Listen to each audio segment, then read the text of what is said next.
हम साले सूखे सूखे से लौंडे बाल में जेल लगा के सुबह 5 बजे चौराहे पे भाभीियों को बोल रहे होते थे कि बहुत सताई हुई सी लगती हो, एक मौका दे दो।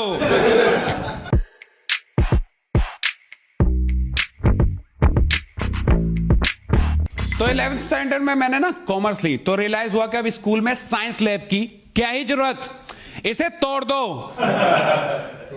3 लौंडे मैंने शिफ्ट वाइज लगा दिए कि साइंस लैब की दीवार की ईंट से ईंट बजा दो, इतने टुकड़े करो कि जुड़ ना पाए। करीब 4 दिन की मेहनत के बाद साइंस लैब की पीछे की दीवार गिरा दी और वहां का सारा सामान बिखेर दिया। सांप को निकाल के गले में लपेट के घूम रहे हैं, केमिकल निकाल के आपस में मिला के येलो और ग्रीन धुआं निकाल रहे हैं। स्कूल और आसपास के मोहल्ले वालों का दम घुटना शुरू हो गया, पर हम हरामी लौंडे सिर्फ रुमाल बांध के करतब दिखा रहे हैं। बहुत ही हरामी बच्चा था यार मैं अपने स्कूल का। मेरे स्कूल जाने का मकसद यही होता था कि ना पढ़ेंगे ना पढ़ने देंगे। हाँ यार, लेकिन फिर मुझे अपनी गलती का एहसास हुआ और मैं पढ़ने लगा, बहुत पढ़ने लगा। क्लास में टीचर नहीं होती थी फिर भी पढ़ता रहता था, और सिर्फ मैं ही नहीं, मेरे पूरे हरामी बच्चों का झुंड पढ़ता रहता था। हमें पढ़ते देख ये पढ़ाकू बच्चे डर गए कि अगर ये लोग भी पढ़ने लगे तो हमारी इज्जत कौन करेगा।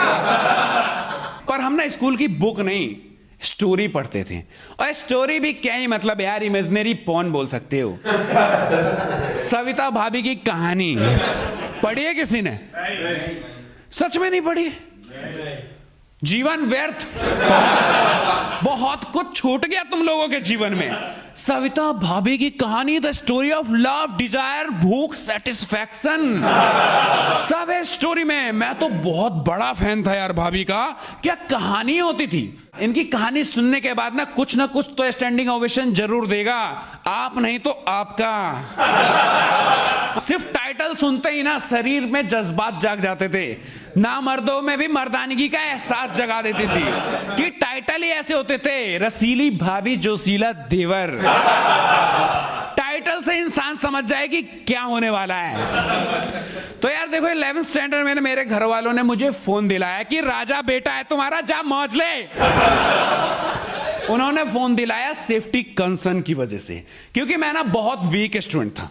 टीचर ने साफ कह दिया कि एक्स्ट्रा क्लास लेने के बाद भी पास होना मुश्किल है, पर कोशिश करके दिखते हैं। तो वो कभी भी मुझे एक्स्ट्रा क्लास के लिए रोक लेती थी, और लेट होते ही घर वाले टेंशन में आ जाते थे कि कहीं ये जिस बस से आता है उसी के नीचे तो नहीं आ गया। हाँ यार, पेरेंट्स को अपना बच्चा ना सबसे चूतिया लगता है, और चलो मैं तो था भी। लेकिन जो इंटेलिजेंट होते हैं ना, उनके पेरेंट्स को भी लग रहा होता है कि ये साला सबसे फुद्दू है, एक चॉकलेट की लालच में कोई भी इसकी मार के चला जाएगा। इसलिए जब तक घर ना लौटो ना बहुत टेंशन में रहते थे। मेरी माँ का तो हेयर फॉल होना शुरू हो गया था। हाँ, इसलिए सोचा कि हेयर ट्रांसप्लांट के खर्चे आए, इससे अच्छा फोन ही दिला दो। लेकिन हम उस फोन में ना सविता भाभी की कहानियां पढ़ने लगे। डायरेक्ट पॉर्न नहीं देख सकता था क्योंकि नेट की औकात नहीं थी इतनी। गूगल को गूगल खोलने में भी 10 मिनट का समय लगता था, तो पॉर्न क्या ही खोलती। हाँ यार, तो हम सारे लोग झुंड बना के जैसे कोई खाली पीरियड हो, फोन में सविता भाभी की कहानी सर्च करते और छमिया पढ़ना शुरू करता। छमिया इसलिए क्योंकि एक तो वो पढ़ने में तेज था, तो स्टोरी फ्लो में पढ़ता था, और ऊपर से वो बिल्कुल लड़की की आवाज और एक्सप्रेशन निकाल लेता था। 6 महीने तक उसने मेरा चूतिया काटा था एंजल प्रिया बन के। कोई नहीं बता सकता कि ये लड़के की आवाज है या लड़की की।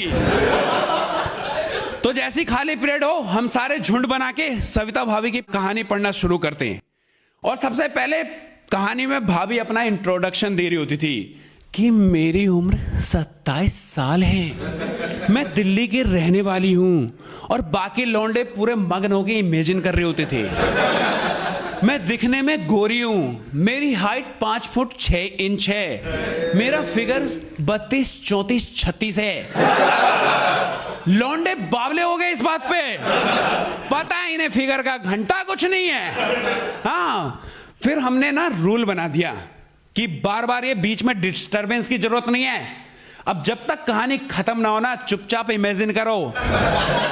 उसके बाद कहानी में बाकी भी कैरेक्टर का इंट्रोडक्शन कर रही होती थी भाभी कि मैं एक जॉइंट फैमिली में रहती हूं जिसमें मेरे सास ससुर और देवर जी रहते हैं। देवर जी बहुत ही हैंडसम हैं, लेकिन वही मेरे पति बहुत ही फुद्दू हैं।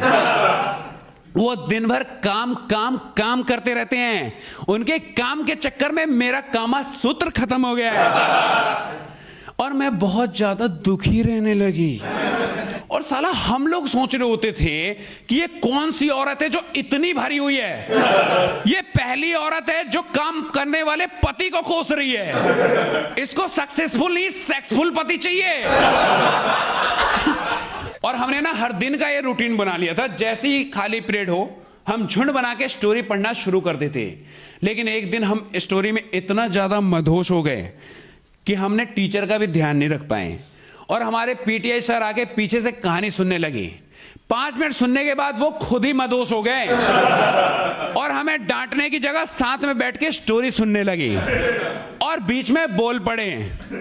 हमने एक साथ सबने उनका बाल पकड़ के बाहर की तरफ खींचा कि ये कौन लोड़ू है जिसको रूल की नहीं पता। तो देखा सर थे, हमने कहा आई एम सॉरी सर। तो सर कहते हैं आई एम सॉरी टू, मुझे रूल की नहीं पता थी।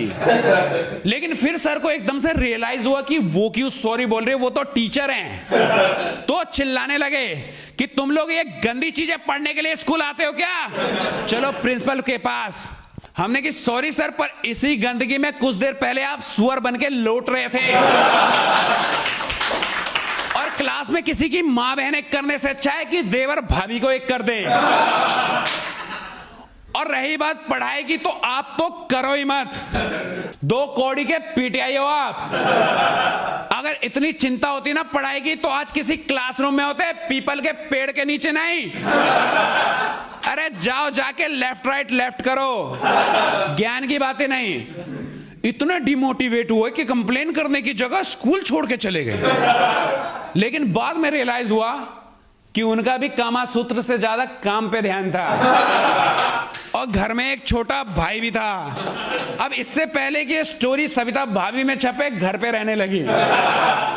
हाँ यार, हम सविता भाभी की कहानियों में ना बहुत ज्यादा घुस गए थे यार, और इससे ना हमारा इंटरेस्ट लड़कियों से शिफ्ट होके भाभियों पे चला गया था। हम साले सूखे सूखे से लौंडे बाल में जेल लगा के सुबह 5 बजे चौराहे पे भाभियों को बोल रहे होते थे कि बहुत सताई हुई सी लगती हो, एक मौका दे दो। पर एक बार मेरे एक दोस्त ने एक भाभी को बोला बहुत सताई हुई सी लगती हो, पर वो अपने पति से बहुत खुश थी। वो गुस्सा हो गई, कहते साले तू जितना पूरा है ना उतना मेरे पति का वो है।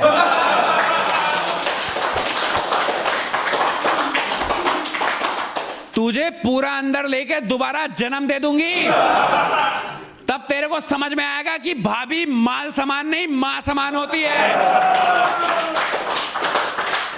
Thank you guys.